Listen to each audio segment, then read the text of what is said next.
سعودی عربیہ عرب شریف میں 1922 تک ترکی کی حکومت تھی، جسے خلافت عثمانیہ کے نام سے جانا جاتا ہے۔ 1922 سے پہلے سعودی عرب کا نام سعودی عرب نہیں بلکہ حجاز مقدس تھا۔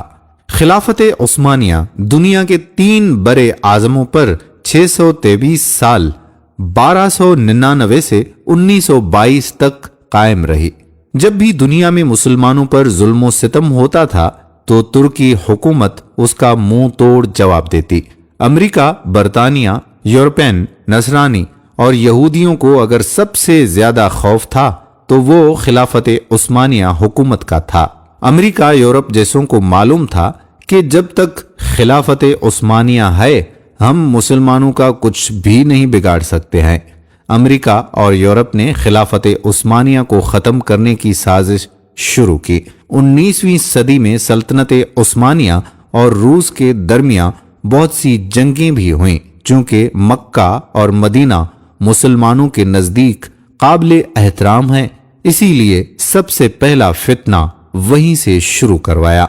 امریکہ اور یورپ نے سب سے پہلے اس شخص کو کھڑا کیا جو کرسچن تھا، ایسی عربی زبان بولتا تھا کہ کسی کو اس پر شک تک نہیں آیا۔ اس نے عرب کے لوگوں کو خلافت عثمانیہ کے خلاف یہ کہہ کر گمراہ کرنے کی ناکام کوشش کی کہ تم عربی ہو اور یہ ترکی عجمی یعنی غیر عربی ہیں، ہم عجمی کی حکومت کو کیسے برداشت کر رہے ہیں؟ پر لوگوں نے اس کی ایک نہ مانی۔ یہ شخص لارنس آف عربیہ کے نام سے مشہور ہوا۔ آپ لارنس آف عربین لکھ کر گوگل پر سرچ کر سکتے ہیں۔ پھر امریکہ نے ایک شخص کو کھڑا کیا جس کا نام عبد الوہاب نجدی تھا۔ عبد الوہاب نجدی کی ملاقات عرب کے ایک سوداگر سے ہوئی جس کا نام ابن سعود تھا۔ اس نے ابن سعود کو عرب کا حکمران بنانے کا لالچ دیا۔ پھر ابن سعود نے مکہ، مدینہ اور طائف میں ترکی کے خلاف جنگ شروع کر دی۔ مکہ، مدینہ شریف اور طائف کے لاکھوں مسلمان ابن سعود کی ڈاکو فوج کے ہاتھوں شہید ہوئے۔ جب ترکی نے دیکھا کہ ابن سعود ہمیں عرب سے نکالنے اور خود عرب پر حکومت کرنے کے لیے مکہ، مدینہ شریف اور طائف کے بے قصور مسلمانوں کو شہید کر رہا ہے، تب ترکی نے عالمی طور پر یہ اعلان کر دیا کہ ہم اس پاک سرزمین پر قتل و غارت پسند نہیں کرتے۔ اس وجہ سے خلافت عثمانیہ کو ختم کر دیا گیا، جس کی وجہ سے 40 نئے ممالک وجود میں آئے۔ پھر عرب اور مسلمانوں کا زوال شروع ہوا۔ حجاز مقدس کا نام 1400 سال کی تاریخ میں پہلی بار بدلا گیا۔ ابن سعود نے حجاز مقدس کا نام اپنے نام پر سعودیہ رکھ دیا، اور اس فتنے کا ذکر احادیث میں بھی ملتا ہے، اور اسی وجہ سے سرکار دو عالم صلی اللہ علیہ وآلہ وسلم نے سعودی عرب کے شہر نجد کے بارے میں دعا نہیں فرمائی تھی۔ اسی نجد میں ابن عبد الوہاب نجدی پیدا ہوا، جس سے انگریزوں نے ایک نئے مذہب کی بنیاد ڈلوائی، اور یہی شہر مسیلمہ کذاب کا جائے پیدائش بھی ہے۔ لیکن دنیا بھر کے مسلمانوں کی آنکھوں میں دھول جھونکنے کے لیے انگریزوں نے اس نجد شہر کا نام بھی تبدیل کر کے ریاض رکھ دیا، جو آج کل سعودیہ کا دارالحکومت ہے۔ جنت البقیع اور جنت المعلی میں صحابہ رضوان اللہ اجمعین اور اہل بیت علیہم السلام کے مزارات پر بلڈوزر چلایا گیا اور تمام قبروں کی بے حرمتی کر کے ان کو ملیا میٹ کر دیا۔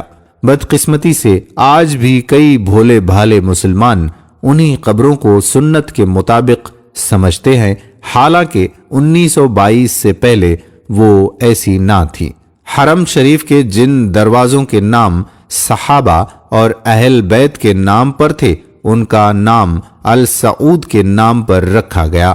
آپ یہ ساری معلومات انٹرنیٹ کے علاوہ تمام تاریخ کی کتابوں میں بھی پڑھ سکتے ہیں۔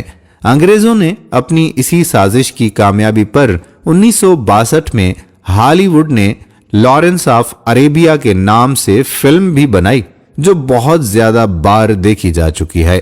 یہود و نصار کو عرب میں آنے کی اجازت مل گئی۔ جس دن ابن سعود عرب کا بادشاہ بنا اس دن ایک جشن ہوا۔ اس جشن میں امریکہ، برطانیہ اور دوسرے ملکوں کے پرائم منسٹر ابن سعود کو مبارکباد دینے پہنچ گئے۔ جس عرب کے نام سے یہود و نصاری کانپتے تھے وہ سعودیہ امریکہ کے اشارے پر ناچنے لگا اور آج بھی رندوں کے ساتھ ناچ رہا ہے۔ یہود و نصار کی اس ناپاک سازش کا ذکر کرتے ہوئے علامہ ڈاکٹر محمد اقبال نے اپنے کلام میں لکھا ہے کہ وہ فاقہ کش جو موت سے ڈرتا نہیں ذرا، روح محمد اس کے دل سے نکال دو۔ فکر عرب کو دے کر فرنگی تخلیات، اسلام کو حجاز اور یمن سے نکال دو۔ اللہ تعالیٰ مسلمانوں کو ایسے فتنوں سے محفوظ فرما کر پھر سے خلافت کی دولت عطا فرمائے اور ہمیں ماضی کے تلخ حقائق کو سمجھنے کی عقل عطا فرمائے، آمین۔ دوستو، یہ ویڈیو ہم نے تاریخی تناظر میں بنائی ہے۔ اگر کسی کو بھی ہماری بات سے متفق ہونے میں ذرا سی بھی ہچکچاہٹ ہوتی ہے تو گوگل پر کئی کتابیں موجود ہیں اور اپنے آباء و اجداد سے بھی اس تاریخ کے حوالے سے ذکر ضرور کیجیے گا، یا آج کل چلنے والا ڈرامہ ارطغرل ضرور دیکھیے جس میں آپ کو تفصیلی معلومات ملے گی۔ یہ تھی سعودی عربیہ کے حوالے سے کچھ معلومات جو کہ حجاز مقدس سے سعودی عربیہ بنا۔ آنے والی ویڈیو میں مزید معلومات کے ساتھ پھر آپ کی خدمت میں حاضر ہوں گے۔ تب تک کے لیے اجازت دیجیے، اللہ حافظ۔